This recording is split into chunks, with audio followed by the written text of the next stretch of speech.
Hi, welcome back to Project Overflow. Yes. I'm so happy to be talking with you again today. Yep.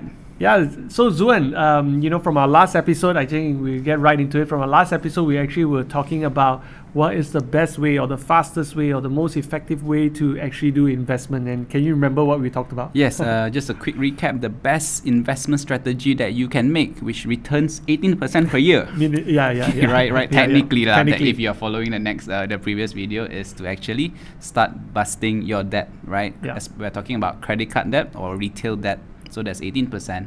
Personal, it can be applied to personal loan as well. That is about 10% per annum. Yeah. So these are very, very big interests that we are paying without realizing it. Right. And like you mentioned also, if we are in investing, a 10% return per annum, It's already very good, right? Very, very good. Okay, so that is right. Did I get it right? Yes, that's right. All right. So if you've missed that episode, don't forget, just go into our subscribe to our channel and look for that episode that we talked about in what's the best way to invest. Okay, and this the first step that you need to take. Yep. All right. So for those of us who are new to the channel, welcome to Project Overflow. Here is where we, these two Chinamen from Malaysia is trying to share our experiences, and also to be able to probably discuss some factors or ways where we can not just get by or be in survival, and how we actually get into a place that is overflowing, right? So that includes money, includes all the other aspects, but we want to talk about money first because it's the easiest to count. Yep. All right. So last episode we actually said that there are two groups of people that were asking this question. So before I forget, if you have any questions, don't forget to either comment down below in the comment section, or there is a link in the description where it is a anonymous place where you can ask the questions. It goes into a sheet that our producer Sarah will massage that and give it to us, and so that we can prepare and answer as best as we can. All right, so don't forget to make sure that you ask your questions. So the two groups of people that we want to talk about, the first group, we spoke about it, and those are the people who actually are doing well but looking to actually get their money to work harder for them, right? So if you missed that, please watch the previous episode. But today we actually want to talk about what about those who are barely making ends meet. All right, so you in Malay, in the Malaysian language, you call it pagi, makan pagi. Yep. Okay, so what it means is what you earn is what you spend or what you expense out, right? And you're just barely enough, right? So how do you now get ahead?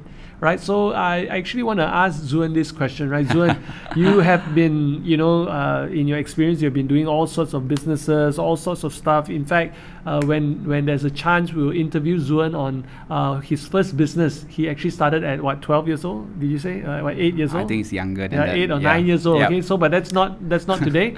But maybe share with us a little bit about if we were in that situation, or if you were to go back into a situation whereby your income that you make is just barely enough, what would you be doing? Wow, it's not that actually happened to me. I was in that situation before, not too long ago. So I can totally relate and understand. And when I saw this question, I'm just trying to recap when was the turning point and all that, right? So to just give you a little bit of backstory for my case, hopefully this will help some of you. Is I was just living on 500 ringgit a month right here in PJ. Petaling Jaya, KL. So that was not too long ago. I think I was in my early 20s. So it's really pagi makan pagi, petang makan petang. I thank God for all the chap fan shop. Okay, that is the best way to get by every day. Just just be good to the chap fan, get to know the the owner, be good to them. And I guess I was just I was budgeting about 3 ringgit per meal, so that's for my lunch. Wow. And that is for my dinner, so 3 ringgit, that's 6 ringgit a day already. And on top of that, I walk a lot. I was way healthier than than today because I walk a lot. I use a lot of LRT and public transport, right? So kind of figure it out. But that is not the best way to go about it. So Okay, yeah. so just before you continue, right? So those of you who are wondering and you're not Malaysian and you're wondering what this chap fan is, it's actually it's a Chinese mixed rice where you have a smorgasbord of different dishes that you can pick from, and you pay for the dishes the amount that you take, and usually that is what we call the economy rice here as well in Malaysia, Yep. where it's it's dirt cheap. It's the workers class of having a meal. Yep. So yeah, that's economy rice. I think we might put a picture here for those international viewers, right? So so that was how I started, and I guess what dawned upon me was I decided not to do that, not to live like that anymore. So the first thing is just that I think 5 seconds of when I was decision when I was just eating. I like, why am I living like this? Like, why am I living like this? Is there anything else I can do to improve my quality of living, right?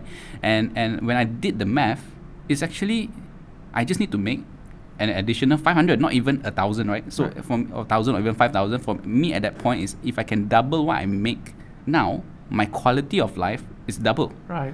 So that was how I started, and what I did was I went and because I was still studying and I was still juggling between uni, so I went and looked for part-time jobs. So a lot of part-time jobs that I did was I did a lot of gigs, like those event gigs, which Right. pays 100 ringgit per day. I just need to do 4, then that's 4 Saturdays, and it's 400 already, right? Wow. So, and I also did surveys, like what is it called? Those telemarketing, right? So one completed survey sometimes can pay about 10 ringgit Nice. per survey. Nice. So that was what kick-started, Okay, great. into me. Instead of complaining about the situation, why am I eating a 3 ringgit chap funch rice every day, and actually go and take action and do that. Yeah. Right. Okay. Good. So I just wanna summarize what Zuan said, which was really good, right? So when we look at how to actually move beyond the point of survival, a very important philosophy or kind of mentality that we must have is, we have 24 hours a day, 7 days a week. How come some people they make 50,000 a month and some make 500 Yep. ringgit a month? Yep. What's the difference? Everyone has 24 hours. So the question is merely this, right? If you're just getting by, let's not go dream about putting money on passive investment income, because you really don't have enough even to get by. Less now taking the sum of money and putting it into, let's say, the lottery ticket, or buying 4D and and things like that, or what we call the opportunity of chance, right? So trust me, okay, if you put those chance money aside and put it into a piggy bank, or into a box, you find that every month you probably end up with a whole lot more money than trying for it. Okay. Yep. So there are better ways of doing it. So this that we are talking about, a better way, is to make sure we understand there is both an active income and also a passive income, right? So when you're not making ends meet, the first thing to consider is, are you taking all the active time that you have and investing it into an income earning activity? I think that is very Yep. important. Yep. Right. So maybe share with us the contrast between when you were eating the 3 ringgit worth of mixed rice for lunch and dinner every day. You're seeing the same shop, hoping that the same auntie recognize you and give you a little bit more. Yeah, sometimes she do. Yeah, she does, right? Because the poor boy, right? Yeah. And from then, and to the point where you started doing some of this part-time work that you do. Yep. What were you doing with the time before you were doing that part-time job? If you weren't doing the job, what would you have been doing? I guess I more or less been wasting it away.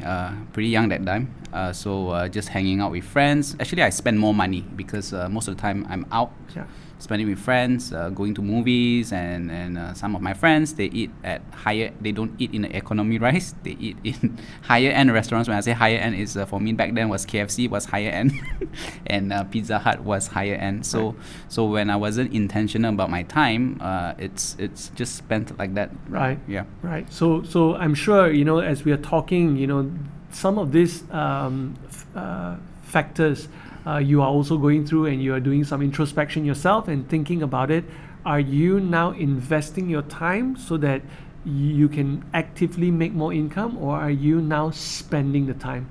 Because when it comes to investment, it's not just about the resource of money Yep. or currency that we're talking about. It's also the investment of time and effort.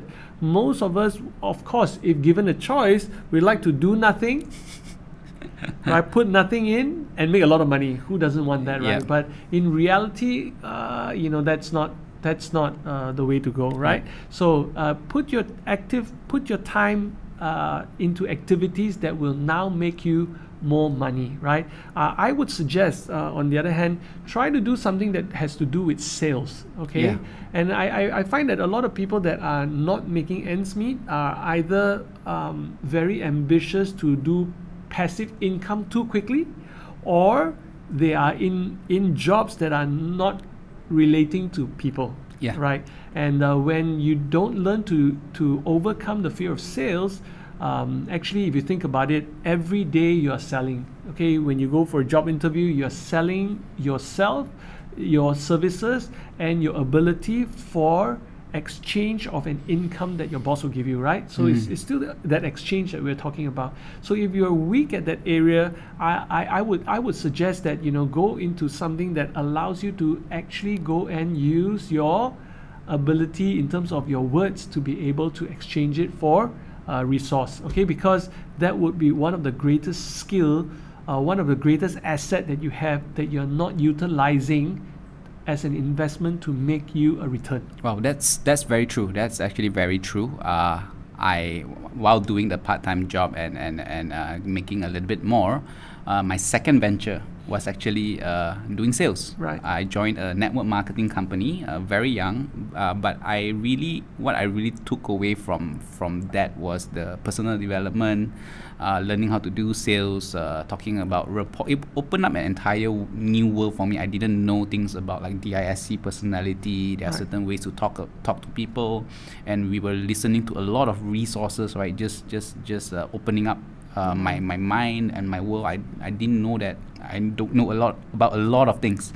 So that was also looking back, that was really a stepping stone for like what say sales, doing sales, and also have to know how to dress, how to talk to people, and also do product demos, which is it was a very very interesting experience that I had when that was my second venture that I took. Yeah. Okay, good. So a very important key, if you're looking to do investment, and if you're in that category, I want to share with you this, right? If there is an investment opportunity out there, and if you research it, and within that opportunity, there is no product or service, there is no distribution channel, and there is no exchange of products and services, and there's money coming in, that's called money game. Okay, and the danger with that is that you will, and it's not you may, you will at the end lose all the money that you've put in and time that you put in. Okay, so if you're looking for an investment like that, first get involved into exchanging of something of value with currency. And if you are participating in that, the best place to be is at the sales part, whereby you explain a product or a service well enough so that someone understands the product and service for the price that they're going to pay, and they're willing to part with their money for that product or service. Once you get involved in that, you would actually make better investment decisions later on when you have that excess funds to do so, rather than actually now putting it into the 4D or whatever that people put their money into. All right. So there you go. If there was a tip that we want to give you in sharing, Zuen, thank you so much for sharing your story. It's actually very interesting, right? And in further on in our episodes, we'll probably share more about different snippets of our lives where we have also been in that place whereby we were just enough, okay, just barely enough, and how did we come out of that? All right.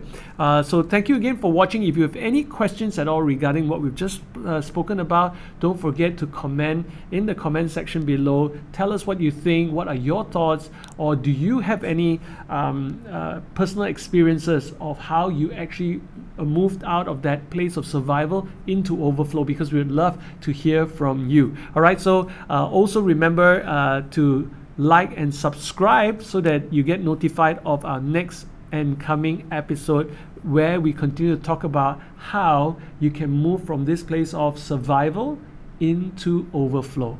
All right, till we meet again, we see you. Bye bye.